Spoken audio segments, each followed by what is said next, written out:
Boa noite a todos. Sejam bem-vindos à 38ª Semana do Espiritismo, evento realizado pelo Instituto Assistencial André Luiz, em parceria com o DAE, Departamento de Assistência Espiritual do EAL, onde iremos comemorar o aniversário de 53 anos do hospital. Agradecemos a participação de todos, pois mesmo com as limitações da pandemia, estamos fazendo este evento de forma online pelo nosso canal do YouTube. Realizaremos a abertura do evento com a participação do grupo Luquiar, com a cantora Kátia Couto, que é voluntária do DAE.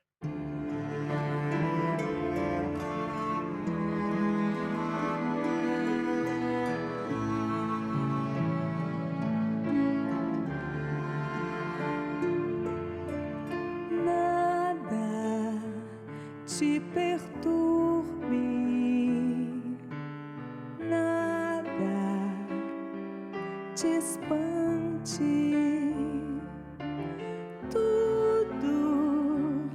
tudo passa, só Deus não muda, a paciência tudo alcança.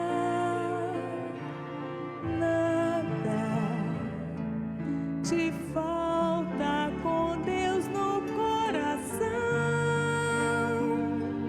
só Deus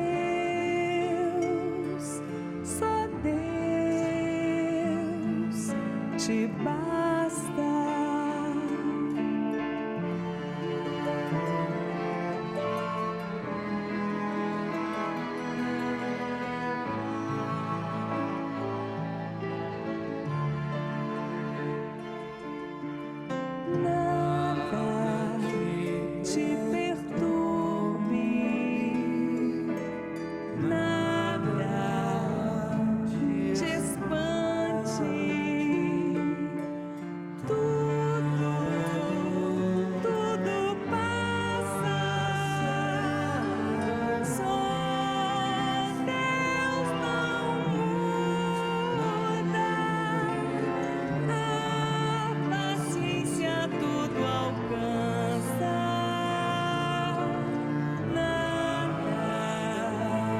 Te falta com Deus no coração, só Deus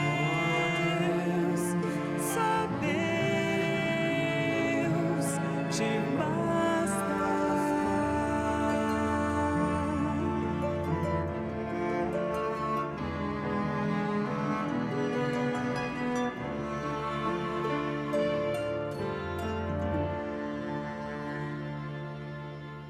Daremos início com a participação da nossa diretora-presidente, Eleusa Mizrahi, com uma homenagem a um dos fundadores do hospital, senhor Virgílio Pedro de Almeida.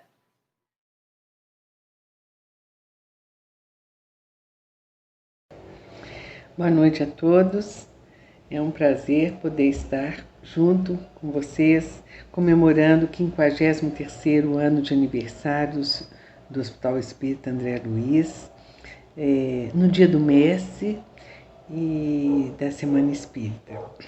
Quero agradecer primeiro a Deus por estar viva aqui, poder estar comemorando isso, e agradecer muito de coração a Dona Esmeralda, que com tanto carinho desempenha essa cerimônia, tentando conciliar as pessoas da quarentena, as pessoas aqui presentes, e continuar essa tradição de realizar as homenagens aos nossos fundadores. Ela sempre nos pede uma sugestão, ela pediu uma sugestão há 2 anos, falamos do seu Martinho Rego, foi o diretor dessa instituição durante 15 anos. Depois o homenageado foi seu Alberto Mizrahi, meu pai, e um colaborador que até os últimos dias da vida dele esteve aqui presente e em outras organizações espíritas também, ajudando todo no movimento espírita, não é? Eu hoje vou falar com muito carinho do seu Virgílio Pedro de Almeida.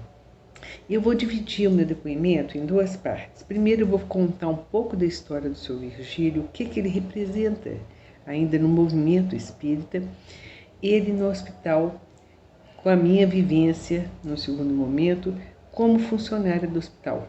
Eu fazia parte do corpo clínico do hospital, então eu vou me restringir a experiências que eu tive em relação ao corpo clínico, que era onde eu estava, ok? Então eu vou começar pela biografia dele. Seu Virgílio nasceu no ano de 1902, em Sergipe. Ele nasceu na cidade de Capela, no interior, ok? De uma família simples ou remediada, e já com 20 anos ele vai para Aracaju, ele está se formando em contabilidade e entra para trabalhar no Banco do Brasil como escriturário. E ele fez no Banco do Brasil uma carreira brilhante pela sua integridade, pela sua visão, pontualidade, seriedade, profissionalismo, tudo de bom. Ele vai galgando postos até chegar em condições bem elevadas de segurança e confiança do banco. Ele se casa em 1930 com Dona Maria Zunária e tem com ela 4 filhos. A primeira filha, eu acho, se não me engano, é Zica. Depois ela teve Gilca, que trabalhou também aqui no hospital, me lembro de Gilca. Depois ele teve Isis e teve também o Gil. Quando Dona Maria estava grávida do Gil, ele então recebe a notícia de que estava com tuberculose, foi um diagnóstico. E, na época, as pessoas que eram cometidas desse mal vinham se tratar em Belo Horizonte, que tinha um clima mais propício para a recuperação dessa doença. Não é pura coincidência que várias pessoas tiveram esse diagnóstico e aqui se encontraram para tratar desse diagnóstico, né? Ele vem como funcionário do Banco do Brasil e tem também a oportunidade de morar em várias cidades do interior desse estado e mais tarde de visitar outras tantas cidades fazendo a fiscalização das agências do banco.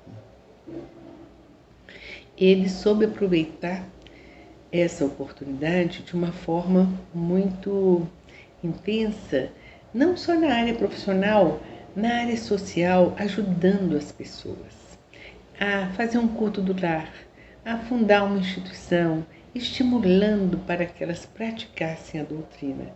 Então ele distribuiu muitos livros e espalhou a doutrina, que foi um trabalho maravilhoso. Ele chega dentro do movimento espírita a ser o presidente da Associação Mineira Espírita. E ele se aposenta em 1955. Dentro do movimento espírita, ele era uma pessoa conciliadora. Ele pensava para falar, ele não tinha aquela impulsividade, aquele arrobo, não. Ele pensava e ele tentava transmitir um conhecimento que eu acho fundamental para todos nós, que é que os nossos dirigentes não usassem de personalismo, que fossem e tivessem uma atitude profissional, ainda que nós não sejamos completos, que nos associássemos num verdadeiro trabalho de equipe. Então, essa é uma mentalidade que, graças a Deus, a gente tem conseguido dar uma continuidade aqui no André, muito espelhando dentro dessa postura dele. Ele era uma pessoa que, ao se aposentar em 1955, logo depois, ele conhece a doutrina, eu me esqueci de falar, desde antes de vir para cá, porque em Aracaju, lá no Sergipe, ele teve contato com um senhor que era pai de um grande escritor, Peralva, o pai do Peralva. Ele conhecia já e já tinha então um contato com a doutrina, tá? Só historicamente retomando. Em 1955 ele se aposenta e 3 anos depois ele já estava enfronhado com João Nunes na questão de divulgar cada vez mais os livros da doutrina. Então nós não podemos esquecer que que dentro desse movimento ele vai ser uma pessoa que vai impulsionar a Feira do Livro Espírita, ok? E às vezes a gente está na feira, a gente compra, a gente não está sabendo que o dedinho dele está ali atrás, né? Ele falece, então, em 1974, de um câncer de pâncreas, ok? O fato dele ter falecido, nós que somos espíritas, e acreditamos, então, nesse trabalho pós-morte, ele continua trabalhando firme e forte. Nós recebemos notícias dele através de mensagens que nos são encaminhadas por alguns médiuns com orientações. Não chegam a ser puxão de orelha, não. Orientações. E que nós valorizamos muito, né? Agora, eu vou falar um pouco da vivência dele. Olha só, se ele é um grande semeador, nós sabemos que ele tem muitas instituições com o nome dele, nome de rua, nome variados. Aqui no hospital, o nosso ambulatório tem o nome dele. Lá no Maria Nunes, a creche de lá tem o nome dele. E assim por diante. Nem vou nomear, porque é muita coisa que ele fez para além dos muros do hospital. Agora, voltando para a minha vivência pessoal, dentro de um corpo técnico, clínico, e o relacionamento dele, o que podíamos aproveitar e aprender dentro da liderança dele. Eu chego no hospital em 1967 e ele então está aí como diretor e trabalhando para aprender e dar força para todos nós jovens. Eram psiquiatras jovens, psicólogos jovens, e ele dava maior força, deixava que as pessoas experimentassem. Ele sabia muito ser firme, sem ser rude, né? Ele tinha essa sabedoria e ele falava numa linguagem que todos nós alcançamos, e é disso que eu queria comentar com vocês. Vou dar um exemplo. Essas relações, elas são historicamente, para além do hospital, às vezes conflitivas, tá? Dentro de hierarquias, e ele levava isso numa boa. Vou dar um exemplo. Esses jovens psiquiatras, eles queriam fazer uma experiência sob a influência do Sr. Basaglia, que tinha um movimento de esquerda na Itália, que deu origem aqui no Brasil ao movimento antimanicomial. E eles queriam então fazer no hospital a experiência de uma vivência comunitária e abrir as portas do hospital. O Sr. Virgílio deixou que isso ocorresse.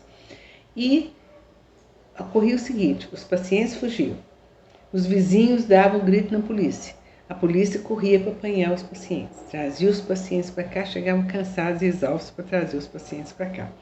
Até que um dia, esse dia eu presenciei, estava no corredor, chega um guarda exausto, muito irritado, querendo falar com o diretor, com o paciente do lado, e o diretor, que era seu Virgílio, falou assim: "Ó, meu filho, esse moço aqui é que vai saber te explicar. Eles estão fazendo uma experiência muito interessante, que é de comunidade terapêutica. Conversa com ele para você entender o que eles estão fazendo." O guarda olhou para o moço, que era um psiquiatra, e falou: "Olha, você não é homem para dar o choque no paciente, não. Eu sou." Pegou o cacetete, deu um choque no paciente ali mesmo. Seu Virgílio me tira do corredor, deixou os dois se entendendo lá, e vim me perguntar: "Eleusa, o que você acha desses psiquiatras?" Eu tinha oportunidade, conhecia vários, alguns foram colegas de turma do meu marido, outros eu trabalhei em outras instituições com eles, trabalhei no Raul, trabalhei no Galba, então eu tinha uma visão, que era minha, e trabalhava no hospital com eles. Então eu comentei o que eu percebia de cada um deles. Ele me ouviu calmamente, ele sabia ouvir, e virou e falou: "Eleusa, sabe o que eu vejo nesses psiquiatras?" Eu falei: "Não, senhor." Eu falei: "É tudo igual ao meu neto, é assim, meus netos são assim. Eu quero, eu também quero, eu também quero, eu também quero." É isso que eu vejo neles. E encerrou o papo por ali. Ele tinha essa concretude, essa habilidade de pôr tudo aquilo num concreto simples do cotidiano. Eu acho isso uma maravilha. Bom, ele tinha uma habilidade que eu valorizo muito. Ele não se importava com títulos, diplomas, práticos, nada disso pegava. Ele tinha o eixo dele, a noção de poder dele. Imagina que naquela época, como eu falei com vocês, ele administrava simultaneamente 14 instituições espíritas. Não era mole o nível de habilidade dele, não é? E ele, então, ele tinha uma sabedoria. E como é que ele cuidava desse todo? Naquela época, o que havia é que 14 instituições espíritas tinham sido assambarcadas pelo corpo técnico. Ele era de uma sabedoria. O que ele fez? Ele fez com que ele pudesse acumular o cargo de diretor do hospital e chefe do conselho, para que não pudesse se reproduzir como antes, como em outras instituições, eles anteporem um ao outro para poder tirar a vantagem dessa disputa. Ele, no movimento espírita, ele não estimulava o personalismo, ele estimulava o trabalho de equipe, não é? E aqui também ele fez isso. Quando os médicos vieram atrás dele falar que estavam insatisfeitos com a postura dele, que queriam falar com o presidente do conselho, ele já viu aquele filme em outros lugares. Ele falou: vocês não leram o nosso estatuto? Não, não lemos. Deviam ler para trabalhar no Instituto, a gente deve conhecer isso. E aí ele falou: lá no estatuto está escrito que o presidente do conselho também sou eu. Então ele mostrava onde estava o nosso vácuo, o nosso vazio, e mantinha a sua postura de respeito, de orientação, né? Então ele cuidou para que isso não ocorresse. Outro cuidado mais geral que ele teve, que eu acho assim importantíssimo que a gente saiba, é que ele sabia, e os médicos o procuraram pedindo que ele pagasse por cabeça de paciente internado. Isso era uma prática na comunidade belo-horizontina, nos concorrentes. O que ele fez? Eu vou pensar no assunto. Levou alguns conselheiros com ele, dentre eles um senhor que a gente não conhecia. Ele apresentou rapidamente, sentou para ouvir aqueles jovens que tinham a reivindicar e puxou a língua dos médicos para saber como é que o comércio ocorria na cidade. Lá pelas tantas ele falou: eu realmente não entendo disso, mas aqui entre nós, eu tenho aqui o fiscal do INSS, eu queria saber dele, isso é lícito? Isso é ético? Aí ele passou a palavra e vocês imaginam o que foi o resto dessa reunião dos médicos que tinham comentado sobre aquele parâmetro, né? Como que ele vai aceitar que se trate um paciente como um número qualquer, como uma mercadoria? Isso não tinha brecha na cabeça dele para aceitar, né? Então, ele tinha esse hábito de ir pontuando passo a passo com o profissional. Nesse trânsito dele, eu quero comentar uma outra passagem que ele falava numa reunião que ia demitir a assistente social. Os médicos acharam absurdo: o senhor não tem competência técnica para avaliar o serviço dela. Ele falou: meus filhos, é o seguinte, uma moça que estudou 16 anos, não aprendeu dar bom dia quando chega ao chefe, nem boa tarde para sair, não deve ter aprendido muita coisa na vida, não. Sim, era curto e rápido para poder tomar esse tipo de decisão. Comigo, pessoalmente, aconteceram 2 fatos que eu gostaria de comentar com vocês. Uma vez, ele chamou a mim e Ivanete Garcia Maribô, que viéssemos. Era uma outra companheira, a mãe dela também foi fundadora, ajudou muito, Maria Garcia Mirabô. E ela veio. E ele perguntou a nós duas: vocês sabem quanto o hospital ganha de pontos na hora de fazer o convênio com o INSS? A gente tinha a mínima ideia, né? O profissional novo, ele pensa naquela atividadezinha fechadinha dele, está pensando nos convênios, está pensando nas negociações que incluem essa dimensão administrativa, né? Nós não sabíamos, mas ele informou. Por cada psicólogo eu ganho 20 pontos. Aquilo não fez muito sentido para nós, que nós não sabíamos o que representava. Eu falei: eu vou explicar para vocês. Aí vem a outra parte. Sabe quanto que vale no convênio uma mesa de bilhar? Não, senhor. Também vale 20 pontos. Eu tenho 2 psicólogas e 2 mesas de bilhar. Entendam. Se eu não tiver psicóloga, eu tenho o mesmo valor com a mesa de bilhar, porque é assim que era o convênio, né? Ele está dizendo: não se sintam importantes, não se deem mais importante do que realmente vocês têm nesse nível. Ao mesmo tempo, houve uma situação em que eu procurei pedindo a ele 10 cruzeiros na época para comprar um livro de uma psicóloga famosa. O livro era baratíssimo, recém-saído, e ela era muito boa. Isso impediria que a gente ficasse carregando sacola cheia de livro para fazer os testes aqui no hospital. Ele me olhou um pouco perplexo, entendeu o meu sistema de economia, me deu a mão, me levou até o refeitório e mostrou que ele servia azeite galo para os nossos pacientes. Era um azeite caro. E me explicou: minha filha, essa é uma instituição de caridade. Nós não estamos esbanjando dinheiro, aqui não é para lucrar, mas é para atender da melhor forma possível o paciente. Se vocês precisam disso para fazer um bom trabalho com os pacientes, então, minha filha, é mais que justo que vocês tenham. Fui até a sala dele e ele me deu um cheque de R$500 para ir ao setor de psicologia e montá-lo da melhor forma que eu conseguisse fazê-lo para atender bem aos pacientes. Então, ele atendia bem aos funcionários para que atendessem bem aos pacientes. Isso era claríssimo na política dele. Eu tenho N casos para comentar sobre o seu Virgílio, mas eu quero encerrar a minha fala com a minha experiência, assim, de ter podido falar com ele em vida, o quanto eu o admirava, dentro da sua vitalidade, dentro da sua firmeza, da sua clareza. E ele riu muito, porque eu queria chegar só até os 35 anos, com a vitalidade dele eu estava satisfeita, metade dela. Não cheguei. Até hoje eu não cheguei naquela vitalidade. E ele tinha humor, e a gente ria, a gente conseguiu uma relação simétrica de escuta, eu tinha liberdade de colocar quando eu discordasse, e isso foi muito, muito bom para mim. Eu não paralisava diante de autoridade nesse sentido. Quando eu pensei o que falar para vocês, os traços dele fundamentais para mim são a fé, a firmeza, sem rudeza, e a lealdade à causa. Então era isso que eu queria trazer para vocês. Muito obrigada pela atenção. Mais uma vez, obrigada, Dona Esmeralda, por nos poupar e por nos favorecer com isso. E tenho uma ótima palestra com a companheira de gestão, que é a Lenice. Tenho certeza que vai ser muito agradável estar com ela aí. Uma boa noite a todos.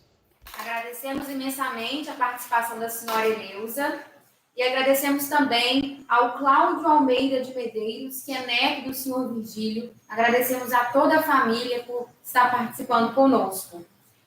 Agora vamos receber a doutora Lenice Aparecida de Souza Alves, diretora secretária do EAL, que irá ministrar a palestra com o tema Cérebro, Instrumento de Evolução.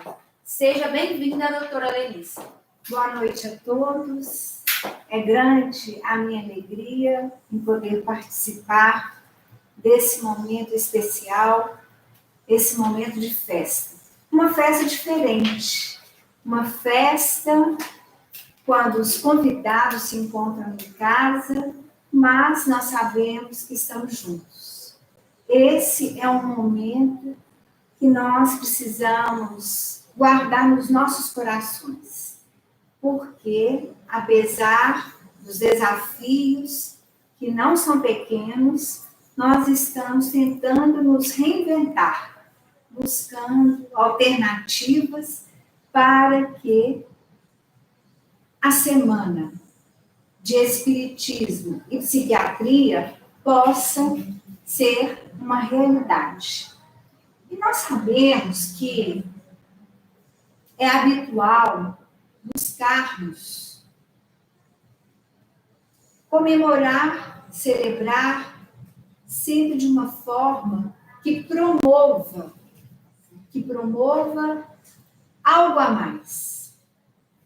E como espíritas, nós buscamos pautar a nossa visão dos temas abordados nos fundamentos de Jesus, da doutrina, tentando fazer uma justaposição com o os processos apresentados pela ciência. E hoje nós vamos nos ater em função do valor do sistema nervoso central, do sistema nervoso como um todo, para que nós possamos implementar a nossa jornada. Jesus nos advertiu e nos deu uma série de orientações fundamentais para que nós pudéssemos alcançar a plenitude, a vida de autorrealização, uma vida que é o objetivo maior da nossa existência, em comunhão, em conexão com Deus, com a ordem, com o amor. E nos disse que a cada um será dado segundo as suas obras. Então, nós vamos guardar essa orientação de Jesus para que nós possamos entender como nós construímos o nosso destino a partir das nossas escolhas. Nós entendemos que o nosso corpo, esse instrumento indispensável para materializarmos as nossas conquistas e identificarmos os nossos valores íntimos, é uma construção preciosa, valorizada, é uma obra de arte que não tem como ser copiada e que representa a materialização de algumas leis. Aqui nós situamos 2 grupos de leis. O primeiro grupo fala das leis espirituais, ou melhor, fala das leis materiais, quando nós pensamos na recapitulação. O que seria isso?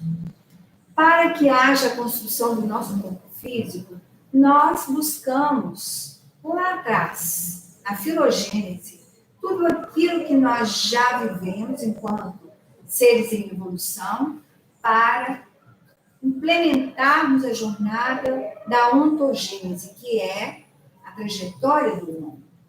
Nós temos também, na construção do corpo, uma lei fundamental, que é a lei da hereditariedade. Nós não podemos negar que o desenvolvimento fisiológico é determinante para que o nosso corpo funcione adequadamente. E junto a essas leis, que são leis físicas, nós temos outras leis que são leis espirituais. E nelas, nós realçamos 2. Uma que fala do mérito ou do demérito. Lembrando a orientação de Jesus, a cada um segundo as suas obras. No mérito, nós teremos acréscimos. No demérito, naturalmente, nós podemos implementar algum grau de dificuldade ou funcionamento precário na estrutura do nosso corpo.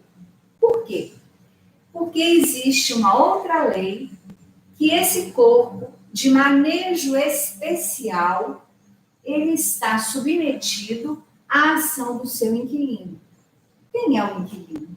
O espírito imortal, que mergulha na carne com o objetivo de estabelecer, mediante experiência, o desabrochar ou a manifestação das suas virtudes potenciais.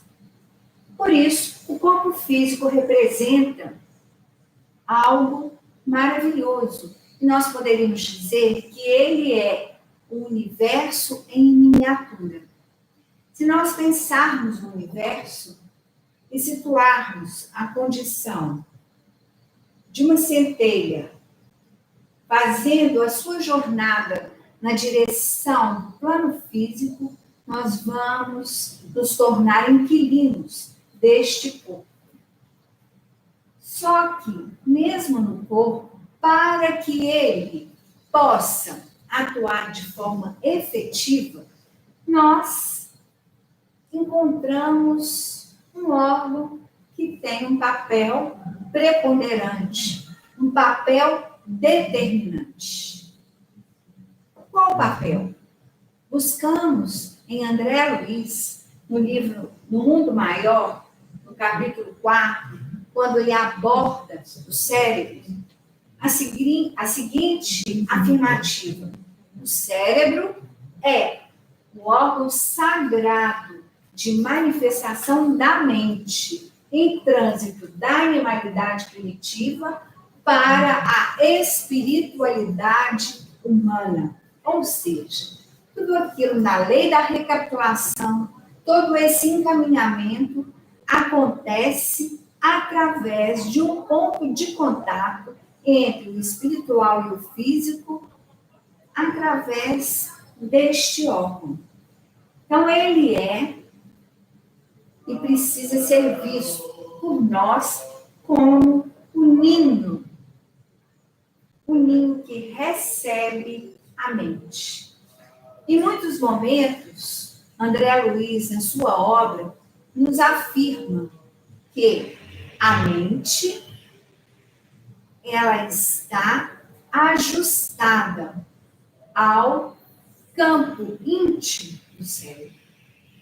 E para aqueles que têm uma possibilidade de visualização para além do sensório comum, nós poderíamos perceber a mente como um ponto de luz. Luz que seria mais ou menos vibrante, segundo o grau de atividade. Mas também nos adverte que, no tempo, quando foi escrita essa obra, ainda não existia uma terminologia clara para explicar o conceito de mente. Ele ainda nos diz que o cérebro, que é o nosso título, é um instrumento que traduz a mente, manancial de nossos pensamentos. O manancial, ou, portanto, a fonte dos nossos pensamentos, está na mente, que, por sua vez, se ajusta no plano físico ao nosso cérebro. Então, verte como secreção sutil da mente e não do corpo físico. Mas é uma interação estreita, uma interação de tal ordem que chega ao ponto de ser difícil definir onde começa a experiência física propriamente dita e onde termina a interação espiritual. Nosso objetivo é fazer um recorte e aqui demonstrarmos para vocês como o conhecimento atual, que ainda está longe de dizer tudo sobre o assunto, porque nós temos muito a descobrir, é fruto da experiência de muitos pesquisadores, de muitos cientistas, de muitos espíritos que mergulharam na carne com o objetivo de implementar o entendimento dessa máquina maravilhosa que é o nosso corpo e, em especial, o cérebro, que, por sua vez, também é um universo a ser descoberto. Então, nós vamos fazer rapidamente, não se assustem, uma varredura no tempo, num recorte de em torno de 2.500 anos. Coisa pouca, né? 2.500 anos. Mas se a gente pensar, Hipócrates, considerado o pai da medicina do Ocidente, ele já tinha uma visão em relação ao cérebro muito especial. E ele afirmava que é do cérebro e de nenhum outro lugar que vem as alegrias, as delícias, o riso e as diversões, como também as tristezas, os desânimos e as lamentações. Olha só, nessa época, uma visão filosófica da vida e do próprio movimento da vida através do corpo físico, na interação do princípio espiritual, desse princípio que anima o corpo, e do recurso intermediário indispensável para que esse corpo atue de forma efetiva, ele já definia que dali é que brotava. Ali estava o centro, o ponto determinante, e não como muitos pensavam que seria no coração. O tempo passa e outros gregos desenvolvem um interesse. Olha só, conhecer a intimidade, conhecer o que havia na intimidade do crânio. Então, nós temos aqui a preparação, quer dizer, abrir o osso para ver o que está lá dentro. E nessa busca, uma busca incansável, eles encontram a realidade do homem e conhecem a forma, o conteúdo, como era uma massa totalmente diferenciada. E esse trabalho gerou um interesse crescente que, séculos à frente, seria trabalhado por Galeno. Galeno, que tinha uma visão um pouco mais focada na fisiologia, no movimento, na tentativa de explicar como o corpo funciona. E era também considerado o pai da anatomia. Então, ele começou a trabalhar a pesquisa se inteirando da estrutura desse cérebro, se inteirando de como poderia ser o funcionamento. Tá bom, essas funções, essas emoções, todos esses registros que acontecem na vida têm a sua origem no cérebro. Mas como será que isso acontece? Então, ele faz um esboço, uma tentativa de localizar a imaginação, o intelecto e a memória com a matéria cerebral, tá? Sem ainda delimitar locais para que essas funções pudessem ser vivenciadas. Apoiados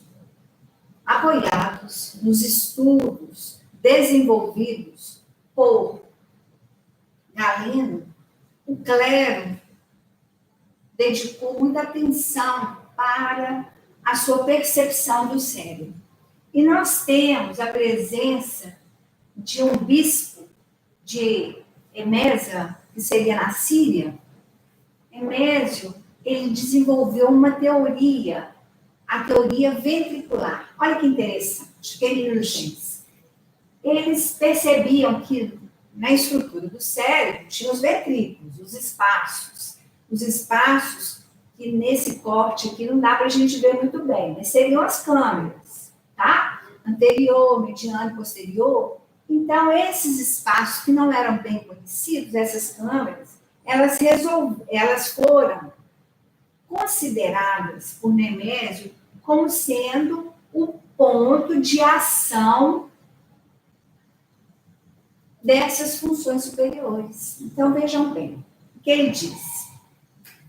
Que nesse ventrículo, nessa câmara anterior, tá? Seria vivenciada a imaginação. Nessa câmara mediana, ou medial, nós teríamos o plano do entendimento e do pensamento. E o posterior seria o local de registro da memória. A gente fica pensando, como que sem recursos esses gênios, né, do passado podiam imaginar essas coisas e criarem essas teorias? Aí para nós fica fácil, né, de imaginar espíritos dotados de uma capacidade extra, reencarnando com a missão de promover um crescimento e um entendimento mais amplo da vida. Vejam bem a visão desse bispo. O homem se compõe de uma alma racional e de um corpo. Tão perfeita e tão bela é esta sua composição que seria impossível fazê-lo ou compô-lo de outra maneira. Olha só, uma visão do homem, espírito e matéria. Aí num salto, porque essa teoria ventricular, ela perdurou por muito tempo. Foi o pensamento que durou mais tempo na história da humanidade, essa percepção. Eu coloquei aqui o Da Vinci, por preferência, predileção e admiração, porque eu acho que ele é simplesmente assim, um espetáculo, né? Porque a contribuição que ele nos trouxe não foi apenas os quadros, né? Não foi só a Mona Lisa, não é isso. Ele, sem dúvida, foi alguém que contribuiu muitíssimo para que nós pudéssemos conhecer e termos os desenhos da anatomia. Ele foi precioso nesse sentido. E acompanhando ainda a teoria ventricular, ele também faz uma correlação um pouquinho diferente, e ele fala que no anterior estaria a percepção, no ponto mediano nós teríamos a associação, e no posterior a memória. Olha só a lógica. Aquilo que eu já vivi, eu vou perceber algo, mas eu vou associar e promover esse entendimento no plano mediano. Então, havia toda uma estruturação para entender o funcionamento do cérebro. E aqui eu coloquei essas imagens para mostrar os desenhos, né? Como era essa percepção, tudo medido, a avaliação aqui da intimidade do cérebro, para poder definir a riqueza de detalhes que compõem a estrutura do cérebro. Essa imagem, ela tem para nós um sentido especial. Porque muitas vezes a gente pensa no artista como alguém que vive sem ter uma preocupação, um interesse com as coisas objetivas da vida. Mas com Da Vinci, com Michelangelo, nós observamos que por detrás das telas, das suas obras, muitas verdades são repassadas. Então, muitos ensinamentos estão contidos. Então, aqui, nessa obra, né, da Capela Sistina, que seria, né, a criação de Adão, vejam bem, olha só, ele surge do pensamento divino, e o pensamento divino estruturado numa imagem que se assemelha ao cérebro. Agora, com Descartes. Descartes teve uma contribuição muito grande para a avaliação do ato reflexo. Ele, do ponto de vista analítico, contribuiu demonstrando para nós que o sistema nervoso não estava vinculado apenas às ações que demandassem uma ação da vontade. Não estava só vinculado à volição, à imaginação, mas existiam ações e reações que eram realizadas sem que houvesse uma interferência direta da nossa vontade. Atos reflexos, colocando-nos nervos e promovendo um primeiro esboço de como isso aconteceria. E ainda, buscando o entendimento do ponto de conexão, ele resgata o papel da pineal, mas ele cometeu um equívoco.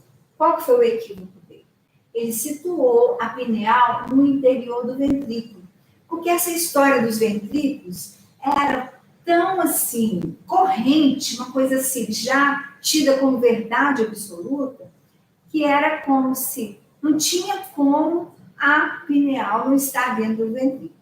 Então, ele cometeu esse erro anatômico, né? Vamos falar assim. No século XVII, ele nos traz um ponto marcante, porque inicia-se uma nova percepção e análise do cérebro, do funcionamento do cérebro. Agora, não apenas os ventrículos, mas todo o cérebro estaria envolvido nessas funções que nós comentamos. Thomas Willis, ele foi quem criou o nome neurologia.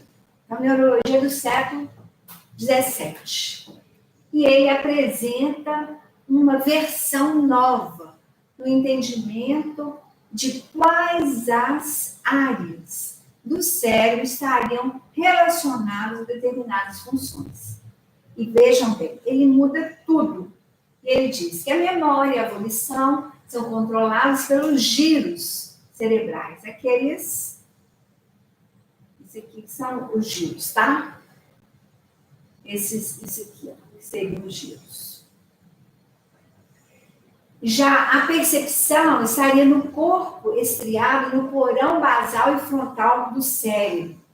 Então, aqui nós teríamos uma relação desse corpo estriado aqui embaixo. E já a imaginação estaria no corpo caloso. Vou mostrar para vocês aqui. Então, o corpo caloso. E a memória estaria vinculada ao córtex. Então, nesse corte aqui não dá para a gente ver muito bem, mas nessas pranchas que mostram, seria a substância cinzenta, que seria aquela camadinha externa que envolveria a substância branca. Então, nós temos, com esse grande cientista, uma contribuição para mudar o olhar, pensar diferente, pensar um novo caminho. E nesse esforço de tentar localizar, surge um outro cientista, mas já com um olhar pautado na busca de uma correlação entre a forma e a função. É a frenologia de Gall. Então, ele tenta também mapear o cérebro, tá? E faz uma correlação entre a forma desse cérebro, a conformação e o temperamento dessa pessoa, o caráter dessa pessoa, usado até em criminologia. Com Broca, aí nós temos um passo grande no sentido de uma localização demonstrada. Analisando pacientes que tinham sofrido um acidente vascular cerebral, então, com uma paralisia do lado direito e problemas na fala, na avaliação, na necrópsia desse paciente, ele identificou que havia uma lesão, paralisia do lado direito e alterações na fala. E aí ele localizou que nessa região do lobo frontal, tá? Aqui é o lobo frontal, nessa região havia uma lesão, vamos falar assim, uma hemorragia ou um amolecimento, alguma alteração nessa região, que passou a ser conhecida como área de Broca. Então, no lobo frontal esquerdo, havia, então, uma correlação com a linguagem aí localizada. E ele já tinha tido uma percepção, mas não deu muita importância para essa ação que é cruzada, o lobo esquerdo definindo a lateralidade direita, tá certo? Então, Broca foi um sucesso. Mas até esse tempo, nós temos um desafio muito grande. E qual seria o desafio? Como que é a estrutura, o tecido cerebral? Como é esse tecido? Esse tecido é constituído de células justapostas? Como que é isso? E a análise histológica em si, já no plano da busca do componente individual, a estrutura básica cerebral, nós vamos encontrar em Golgi um ponto que é um divisor de águas também. Agora nós já estamos no século XX. No século XX, ele faz um método, ele cria um método para curar os tecidos, e nesse método que ele cria, utilizando nitrato de prata, ele consegue estabelecer o corpo celular e uma série de filamentos, definindo que as células não eram uma sequência justaposta, que era realmente algo que precisaria ser visto. Acompanhando e utilizando o método de Golgi, nós temos o Cajal. Muitos deles, eles foram prêmio Nobel. Para vocês verem que a contribuição foi significativa. E esse aqui é mais um artista, tá, gente? Um artista, porque, a princípio, ele não se ajustou às escolas convencionais, mas ele gostava de desenhar, ele gostava de arte, e foi determinante para que ele pudesse, depois, deixar para nós esse legado, definindo como que os axônios, eles se estabeleciam comunicações entre os neurônios. Olha só os desenhos feitos por ele, mostrando o corpo celular e os axônios e os dendritos também. Então, todos eles, cada um no seu tempo, agregando um ponto a mais. Para a gente perceber a lei de cooperação. E como é ilusório a gente achar que uma pessoa vai conseguir trazer toda a verdade. Nós estamos no sistema de auxílio. Aqui nós temos um novo passo, que era a busca. Tá bom, mas que horas que a alma, o espírito, encarna? Qual é o ponto que define que essa matéria agora está sendo tocada ou está sendo animada por uma alma? E aí surgem os registros de correntes elétricas. Esse trabalho crescente, até que em 1934, o valor do eletroencefalograma trouxe para nós a possibilidade de diagnósticos até de pontos focais de discitimia, pontos de abscessos, auxiliando no diagnóstico, mas também dando essa possibilidade de identificação. Tá certo? Aqui, olha, um sinal da encarnação no cérebro. Esse cérebro agora tem vida. Então, essas correntes elétricas registradas como as ondas, né? Alfa, beta, teta e delta. Então, aqui nós temos informações seguras sobre o funcionamento desse cérebro. Passando um pouquinho mais, as pesquisas se especializaram e foi possível estimular ou perceber mediante técnicas, o funcionamento elétrico das células. Então, vejam bem, células isoladas. Então, esse funcionamento isolado em determinada circunstância era um indício de determinada função, o que faz com que essa área do cérebro responda de forma mais efetiva. E aí chegamos a um ponto muito marcante a partir dessa definição clara. O homúnculus, né? Esse foi um ganho, que é o homem de cabeça para baixo, tá certo? O homem de cabeça para baixo. De vermelho, no finalzinho do lobo frontal, nós temos esse giro aqui, que é o que trabalha o senso motor.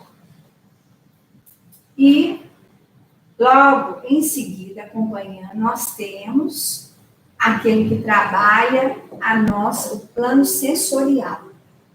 Então, primeiro, o nível motor e a sensibilidade, o plano sensorial. E aqui nós temos como as pesquisas anteriores, por estimulação, permitiram definir, mediante estimulação, que olha só, aqui é o pé, aqui é a perna, tá certo? Então, olha só, isso aqui, a gente tirar daqui, ó. Então, aqui tá o nosso joelho, tá bom? Aqui tá o joelho. E ele vai descendo, e olha só, a língua tem um espaço grande. Olha a face, como ela tem, porque são muitos os movimentos operados, então gastam um espaço grande. E olha só, os sulcos do giro, olha só, é muito bacana, para a gente ver que a gente ainda não sabe quase nada. Porque, na verdade, são 100 bilhões de neurônios. 100 bilhões de neurônios.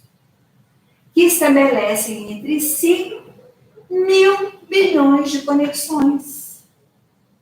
1 quadrilhão de conexões. Mas como que isso acontece? Como que esse computador de alta complexidade funciona? E olha só, e funciona e vai, seria a questão elétrica mesmo, né? Passando de um neurônio para o outro. E aqui as conexões, olha só, o axônio, né? Que é o corpo celular. E surge um novo dado, porque as pesquisas vão sendo complementadas. Um histologista, então o outro, um farmacologista, né? Então ele trabalha com a farmacologia de forma efetiva e vai identificando substâncias na química mesmo que acontece. E foi isso que estabeleceu o entendimento de como há essa comunicação, como que a mensagem passa de um neurônio para o outro. Como que isso acontece? Durante 50 anos, o sistema nervoso ainda era visto como uma gigantesca rede sensicial, aquele que eu disse, células justapostas, tá certo? Mas, com essa visão, essa hipótese reticularista passa a dar lugar à doutrina neuronal. E aqui eu coloquei a mensagem sendo passada de um neurônio para o outro, de um neurônio passando a mensagem através da sinapse para que haja uma resposta, definindo a propagação do impulso nervoso. Entendendo que aqui, no meio do caminho, existe a presença de substâncias químicas, que hoje são os neuropeptídeos, que o número cada vez fica maior, porque novos são descobertos. Então, para a gente perceber. Um outro ganho em termos do conhecimento, do funcionamento intrínseco e da sua relação com o comportamento, foi agregado com o trabalho de Papez. O circuito de Papez, que é o sistema límbico, tá bom? Mas aquilo que quis trazer, porque foi em 1937 que o circuito de Papez, ou sistema límbico, foi atribuído a Papez. Mas antes dele, vejam bem, quase 30 anos antes, Jacob já falava um cérebro visceral dentro do cérebro, o miolinho do cérebro como sendo o cérebro visceral. A gente perceber como é um acréscimo, um ganho que acontece a partir dessa cooperação. Hoje nós já temos uma noção clara que existem locais específicos que guardam uma função mais definida, mas que isso também não define uma condição única. E é sabido que o hemisfério, melhor dizendo, o hemisfério esquerdo, considerado o preponderante, por muito tempo considerado especial, porque essa análise passou por uma série de revisões e reconstrução de ideias. Vejam bem, eles acreditavam que o cérebro, o hemisfério direito, ele não tinha função. Se a pessoa escrevia com a mão direita, né, se ela era destra, então o cérebro, o determinante, o principal, era o hemisfério esquerdo. E no caso de uma pessoa, né, canhota, então o determinante seria o direito. Mas isso foi uma construção. E hoje nós sabemos que existem funções que estão prioritariamente vinculadas ao esquerdo, linguagem, raciocínio lógico, pensamento analítico, a sequência temporal, a lógica, uma visão linear, enquanto do lado direito nós teríamos aquelas percepções ou funções ligadas ao plano abstrato, a visualização, a imaginação, questões emocionais, a criatividade, a intuição, o raciocínio espacial, música, ritmo. A gente percebendo como existe toda uma equipagem, né, muito especial.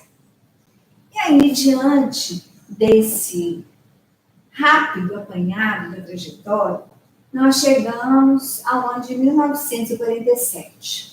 Aí buscamos André Luiz, aquele mesmo livro que nós iniciamos o nosso pequeno estudo, a nossa reflexão sobre o tema. E ele nos diz, nesse livro, que ele, assombrado, notou pela primeira vez que as irradiações emitidas pelo cérebro continham diferenças essenciais. Cada centro motor assinalava-se com peculiaridades diversas, através das forças radiantes. Descobri surpreso que toda a província cerebral, pelos sinais luminosos, se dividia em 3 regiões. Olha de novo a nossa teoria ventricular, gente. Cada um dá conta de pegar a verdade e traduz do jeito que dá conta, né? Então, olha só. 3 regiões distintas. Nos lobos frontais, as zonas de associação eram quase brilhantes. E aqui as zonas de associação, as conexões entre os neurônios. Do córtex motor até a extremidade da medula espinhal, a claridade diminuía para tornar-se ainda mais fraca nos gânglios da base. Então, ele dá para nós uma divisão didática, mostrando a importância do lobo frontal, situa de tal maneira que nós possamos fazer essa correlação que ele trabalha em associação com a casa mental. Porque, como nós falamos, o espírito é inquilino do corpo. A mente atua através do cérebro. Então, conhecer o cérebro e conhecer a mente, a dinâmica da mente. Então, a correlação que ele faz para nós, dentro dessas três faixas anatômicas, nós poderíamos dizer, então, no lobo frontal, a casa das noções superiores, tá? Indica as eminências que nos cumpre atingir. É a nossa meta, né? A nossa meta superior, o nosso ideal. Já no córtex motor, tá certo? Nós teríamos uma correlação com o domicílio das conquistas atuais, onde se erguem e se consolidam as qualidades nobres que estamos edificando. Então, é no motor, no córtex motor, que nós vamos trabalhar esforço e vontade. E, para trás, já percorrendo, lembrando de cá lá, todas as questões automáticas e reflexas seriam a expressão da residência dos nossos impulsos automáticos. Simboliza o sumário vivo dos serviços realizados, os nossos hábitos e automatismos. Ou, numa outra tentativa de falar a mesma coisa, uma correlação com o superconsciente, falando do nosso vir a ser, do nosso futuro. O nosso consciente, o nosso plano laboral, porque é aqui e agora que nós edificamos as nossas conquistas mediante esforço e vontade, é o nosso presente. E o subconsciente, trabalhando o nosso passado.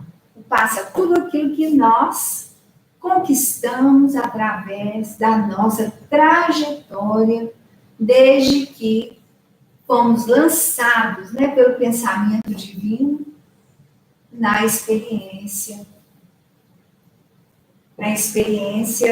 da vida, como nós a conhecemos. Então, agora, só para a gente fixar esse conteúdo, então nós teríamos no lobo frontal, tá certo? A meta, o ideal, o nosso futuro. Na região do córtex motor, nós teríamos as expressões do nosso presente, o aqui e agora, a vontade e o esforço. E trabalhando e percorrendo todas as estruturas, os núcleos da base e toda a estrutura dos nossos nervos, a coluna, o nosso passado, tudo aquilo que nós conquistamos. E aí chegamos no momento atual.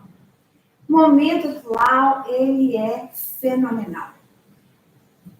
Quantas respostas nós temos obtido?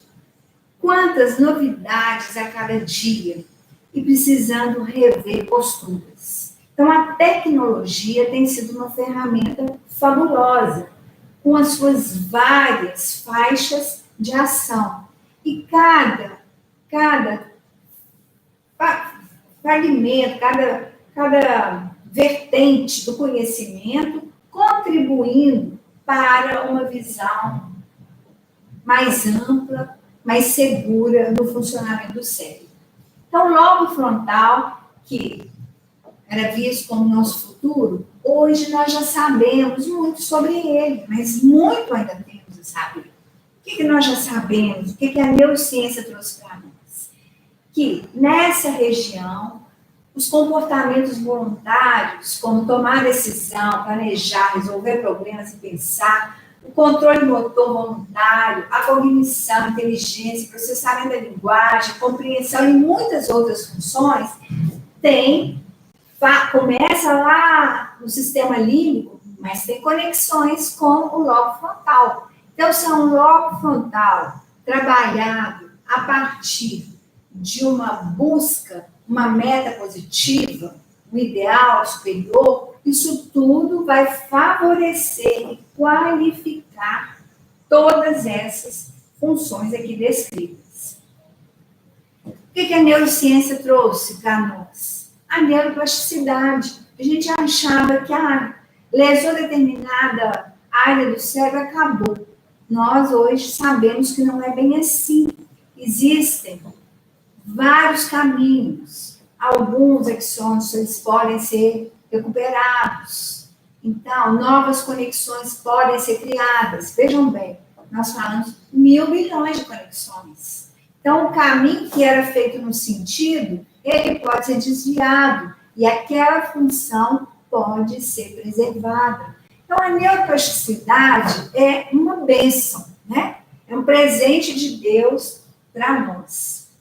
Hoje nós já conhecemos, e aqui houve um estudo fabuloso sobre as várias formas de buscarmos a meditação e como há uma resposta positiva no funcionamento cerebral e como nós podemos implementar uma percepção muito mais segura, muito mais alinhada com a serenidade, com as virtudes, mediante um quadro de esforço no consciente para projetarmos no nosso lobo frontal uma vida mais conectada com a verdade e com a luz.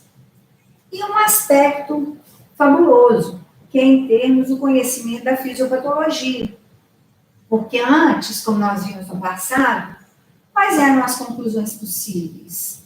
Ou a pessoa tinha uma lesão, e aí, pela lesão, você deduzia da não função ou da função, ou então era um acidente, ou era um exame depois do desencarne, uma necrópsia, e aí nós poderíamos deduzir.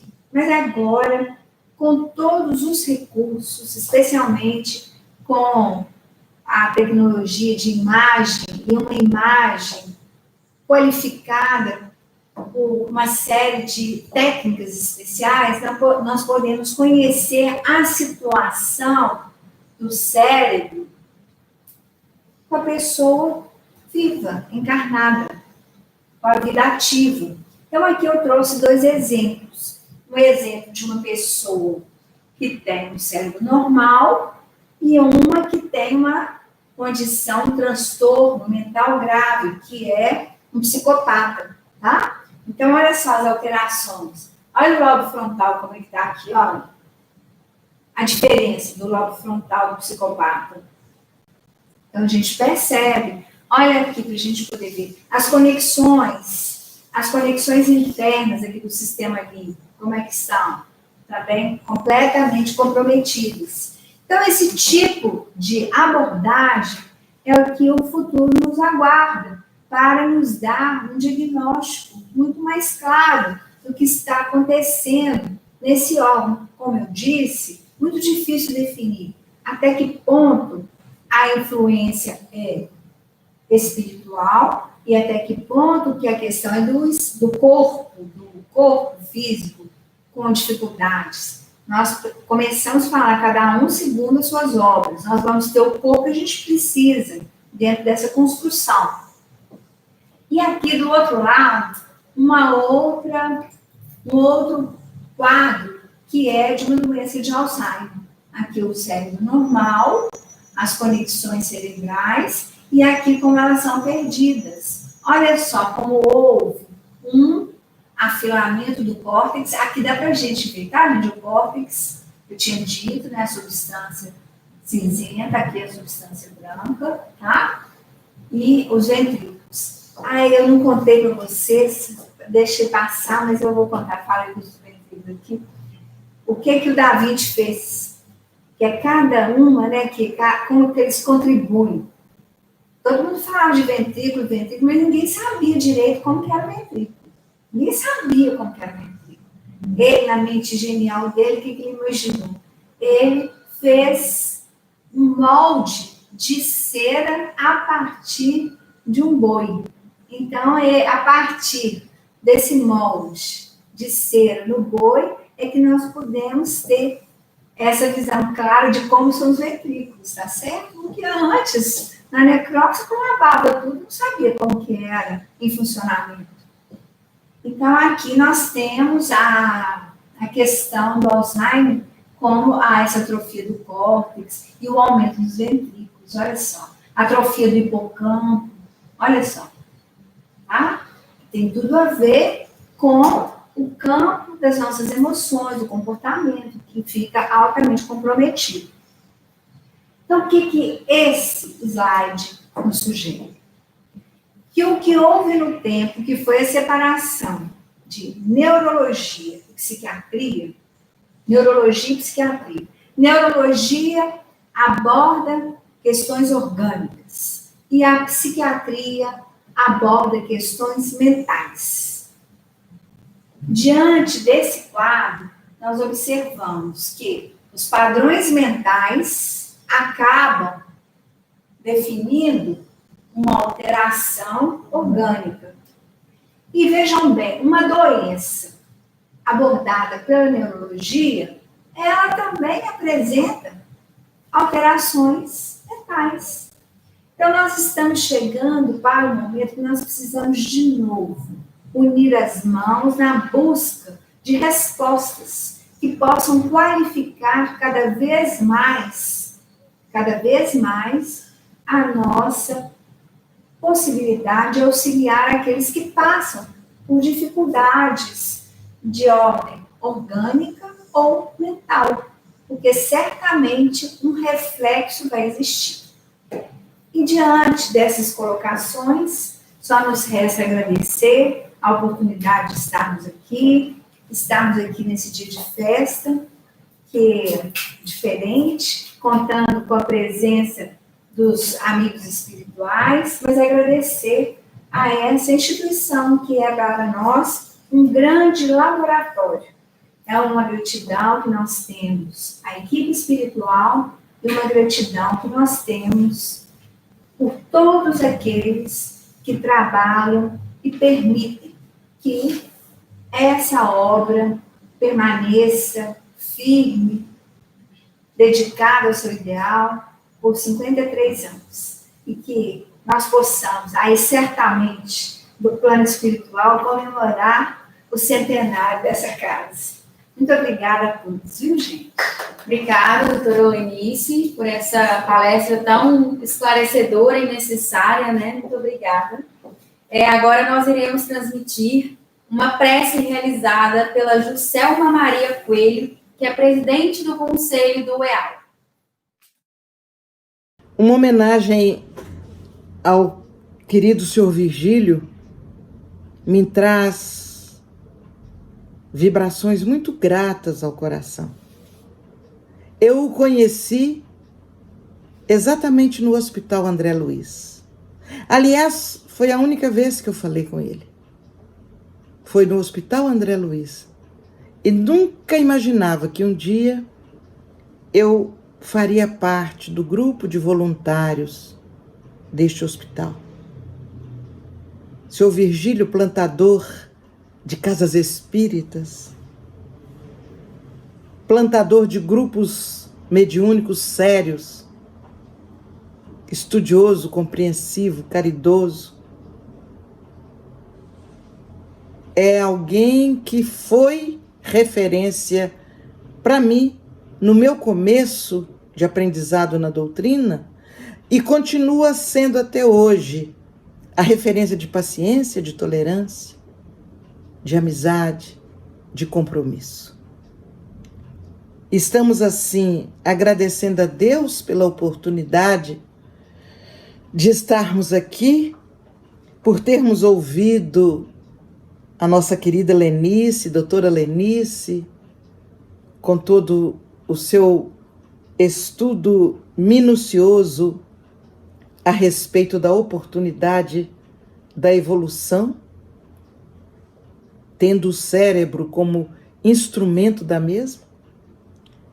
Estamos pedindo a Jesus que nos despeça na sua paz e que possamos todos nós assimilar o que aqui ouvimos nesta noite para que em outras oportunidades possamos colocar em prática tudo o que aqui aprendemos.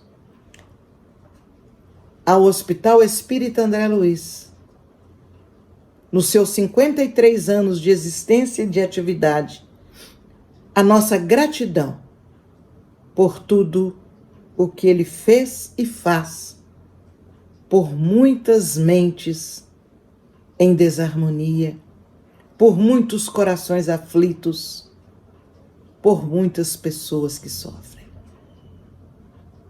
Que Deus nos abençoe, que a paz esteja em nossos corações. Muito obrigada a todos.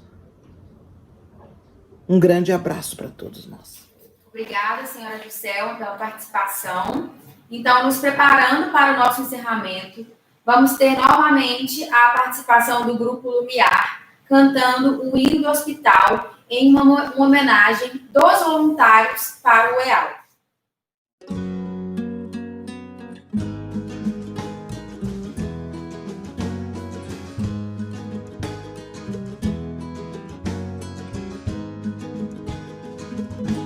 Das plagas celestes, esferas de luz, um lindo projeto em nome de Jesus, o ideal de uma casa a ser construída, um campo de ovelhas perdidas que acolhesse para refazer os filhos da dor a sofrer.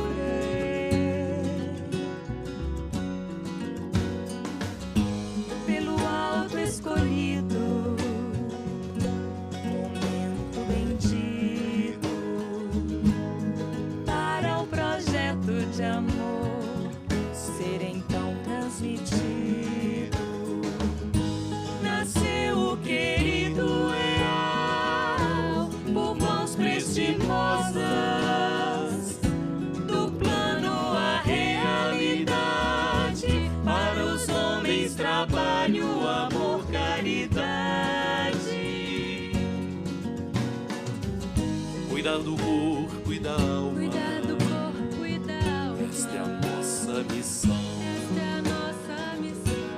mensagem de amor. Nesta casa não falta. O Evangelho é remédio que acalma e consola, auxílio de amor na dor que assola.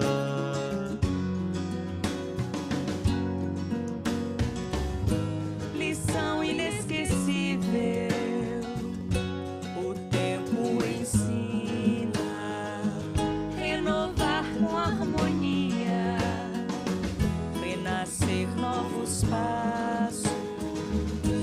Um dia enfermos, noutros ceareiros,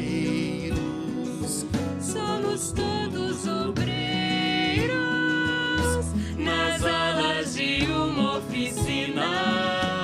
Nasceu o querido leal por mãos prestimosas, do plano à realidade, para os homens trabalho, amor, caridade. Nasceu o querido leal por mãos prestimosas, do plano à realidade, para os homens trabalho, amor, caridade.